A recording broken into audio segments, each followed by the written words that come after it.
Salam sejahtera dan salam Sarawak sayang. Meluti Nukas edisi tengah hari 14 November 2021 bersama saya Grace Chon Lee. Tumpuan berita, pelbagai aktiviti telah dirancang oleh Kerajaan Sarawak untuk membangunkan sektor pertanian serta membawa projek pembangunan di luar bandar termasuk di kawasan Muton Undai Pusat. Timbalan Ketua Menteri Dato' Ahmad Douglas Ugah Hembas berkata, Kerajaan Gabungan Parti Sarawak GPS telah banyak membantu para petani dengan menyalurkan subsidi padi, baja dan pelbagai lagi sebagai usaha meningkatkan taraf hidup para petani. Malah katanya Kerajaan GPS juga akan menyalurkan bantuan baja anak sawit, anak benih pokok durian Musang King melalui Jabatan Pertanian Sarawak demi membantu golongan yang memerlukan, lebih lagi yang terkesan akibat pelaksanaan Perintah Kawalan Pergerakan PKP. Berucap semasa Majlis Perasmian Agriculture Community Outreach Program AgriCorp Siri 24 di Rumah Remi Ambau Muton Kara Pusa pada Sabtu.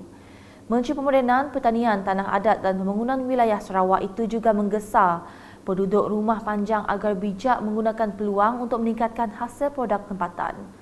Dalam pada itu, beliau turut menyeru kepada penduduk di kawasan Beting Maro memberikan sokongan yang tidak berbelah bagi kepada calon GPS di situ pada pilihan raya negeri PRN Sarawak akan datang. Hadir sama mantan Adun Beting Maro, Larzaili Gapur. Sementara itu, salah seorang penduduk rumah panjang Muton Kara, Alat Aji, yang ditemui Unit Komunikasi Awam Sarawak UKAS menzahirkan penghargaan kepada Kerajaan Negeri Sarawak kerana telah membawa pembangunan di kawasan Muton Undai.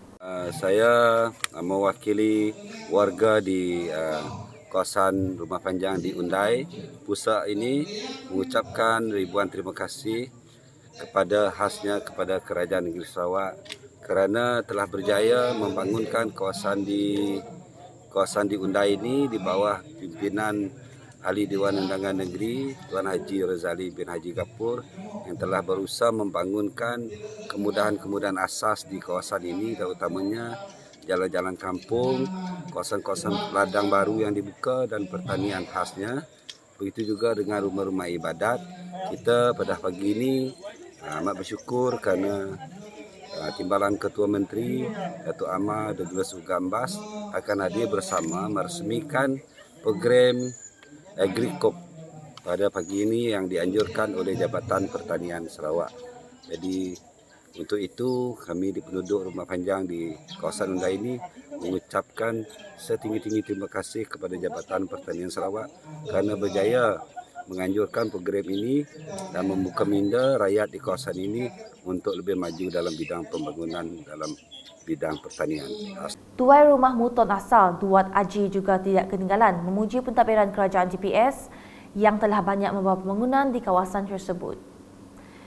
Jadi semua projek sudah beri kerjaan dia, berjalan, api, air, katanya sudah okey, rumah gereja, ngau perma, ngau tawa telefon, sudah kada beri tarif kerjaan. Jadi aku memuji kerjaan GPS tu boleh nolong kosong penuh kena hidup. Hari kebun sawit, kebun lada pandah bisik kami dia. Jadi hari maka aku umpupan udah bisik beri projek hari pertanian ungkus 20,000 ke kebun sayur penanaman sayur. Jadi sayur tadi udah dijual usak, tepak, betung, tanaman dia limau, cangkuk, kuas, semua barang makai lah. Semua bisa ditanam di kebun tempat sayurnya. Dalam pada itu, Tuai Rumah Bunsi Sat turut berterima kasih kepada Dato' Ahmad Douglas Ugah Hembas dan Razaili kerana telah menyediakan kemudahan asas seperti jalan di kawasan itu serta menyalurkan benih dan baja kepada para petani.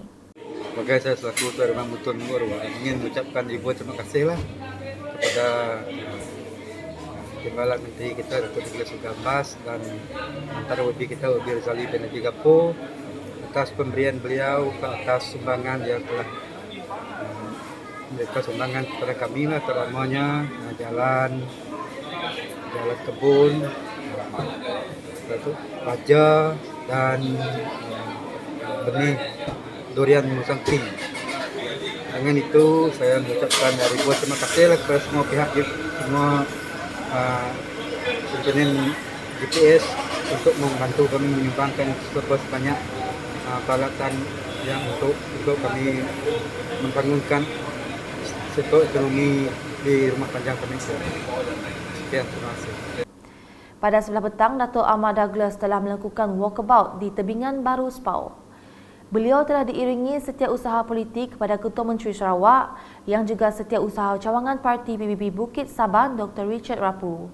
Terdahulu, Dato' Ahmad Douglas meluangkan masa menziarahi keluarga mendiang tuai rumah David Graman Mulok, Rumah Panjang Jukon Paku Sepau. Selain menzahirkan ucapan takziah, beliau turut menghulurkan sedikit bantuan kewangan kepada keluarga mendiang. Turut hadir memberi penghormatan terakhir selepas Dato' Ahmad Douglas beredar ialah mantan Adun Laya, Dato' Gerald Rentap Cabu. Laporan seterusnya, Kementerian Belia dan Sukan KBS Sarawak sentiasa memartabat dan memperkasakan golongan belia dalam pelbagai bidang di seluruh negeri ini. Menterinya Datuk Seri Abdul Karim Rahman Hamzah berkata, ini penting bagi membentuk generasi belia yang bertanggungjawab, mempunyai jati diri yang tinggi dan tidak mudah terjebak dalam masalah sosial.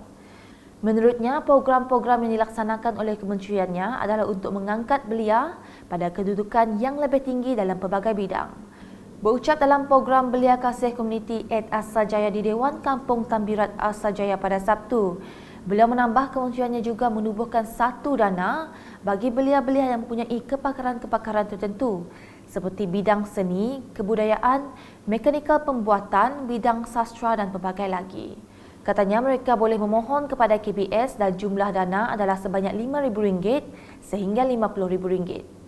Dalam program sama, KBS telah mengagihkan 350 bakul makanan dan keperluan lain kepada belia-belia daerah Asajaya dan golongan yang memerlukan. Beliau juga mengagihkan voucher pakaian seragam sebanyak RM200 daripada Yayasan Sarawak kepada 389 pelajar sekolah rendah dan menengah daerah Asajaya. Berikut pula di Miri, lebih 2 tahun peniaga di Borneo Heritage Handicraft Centre dan Miri Handicraft Centre hilang punca pendapatan disebabkan tiada pelancong dari luar negara akibat penularan wabak COVID-19 serta penguatkuasaan Perintah Kawalan Pergerakan.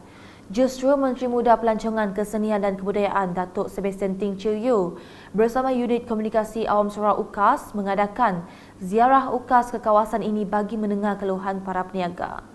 So this morning now we got UKAS we went down to deliver one small box of PPE for them and so at the same time listen to them what they have been through these 2 years.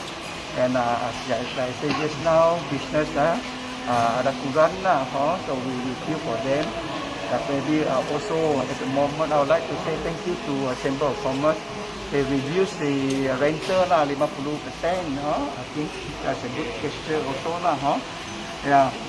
Beliau berkata demikian semasa ditemui media selepas menyantuni peniaga-peniaga kraf tangan Bandaraya Miri dalam program ziarah UKAS di Borneo Heritage Handicraft Centre Jalan High Street Miri dan Miri Handicraft Centre Jalan Brook Miri pada Sabtu. Menurut Datuk Sebastian, pintu sempadan negara hanya akan dibuka kepada pelancong antarabangsa pada 1 Januari 2022 dan ini akan membantu menarik semula kedatangan pelancong ke Sarawak khususnya di Miri. Sementara itu, Presiden Persatuan Usahawan Kraf Tangan Miri, Carol Paya berharap hasil jualan kraf tangan mereka akan meningkat selepas pintu sempadan negara dibuka semula nanti. Jadi harapan saya untuk kali ini untuk semua usahawan yang ada di Miri Handicraft Centre, moga-moga selepas bukanya border antara Brunei ataupun antara Singapura dapat meningkatkan lagi sales di kalangan kami orang usahawan di sini. Manakala di Semunjan dengan mantan adunnya Aladris turun padang dan menyantuni penduduk kampung Kelka Ulu di sini dengan menghadiri program gotong royong pada Sabtu. Program gotong royong anjuran Jawatan Kuasa Kemajuan dan Keselamatan Kampung JKKK Kampung Kelka Ulu itu melibatkan pembersihan tanah perkuburan Islam Kampung Kelka Ulu, membersihkan surau Darul Iman Kampung Kelka Lama dan menceriakan dengan menanam bunga di sekitar kampung tersebut. Sementara itu, Aula dalam ucapan ringkasnya memaklumkan cadangan bagi bina baru Surau Darul Iman kerana surau berkenaan sudah terlalu lama dan berharap peruntukan dapat diluluskan serta dibina pada tahun hadapan. Sebenarnya saya telah mohon dengan Datuk Seri Aziz untuk membina baru surau itu, tapi setakat itu surau itu kita belum dapat kelulusan duitnya lah. Kerana kita telah memohon sebanyak 1 juta untuk membina surau itu lagi. Kerana surau itu dah terlalu lama, tapi lebih lagi dari segi dindingnya. Kena dinding sungguh tu saya tahu kalau kami raya pembinaannya kena dari awal saya anggap bagaimana itu. Jadi saya tahu keadaannya. Jadi sama-sama kita bina dalam tahun harapan. Dalam majlis sama, Allah juga turut menyampaikan telefon pintar kepada 4 pelajar bagi memudahkan pembelajaran secara dalam talian dan menyerahkan insentif kepada 3 pelajar yang melanjutkan pendidikan ke institusi pengajian tinggi. Beliau turut menyumbangkan sebanyak RM2,000 kepada JKKK Kampung Kelka Ulu bagi menjalankan aktiviti pertandingan keceriaan dan kecantikan rumah penduduk kampung tersebut. Beralih ke laporan harian COVID-19 dengan Sarawak mencatatkan 399 kes positif baharu pada Sabtu melibatkan 29 daerah sekaligus menjadikan jumlah kumulatif meningkat kepada 247,081 kes. Berdasarkan kenyataan media Jawatankuasa Pengurusan Bencana Negeri JPBN Sarawak, daerah-daerah yang melaporkan kes adalah seperti yang tertera.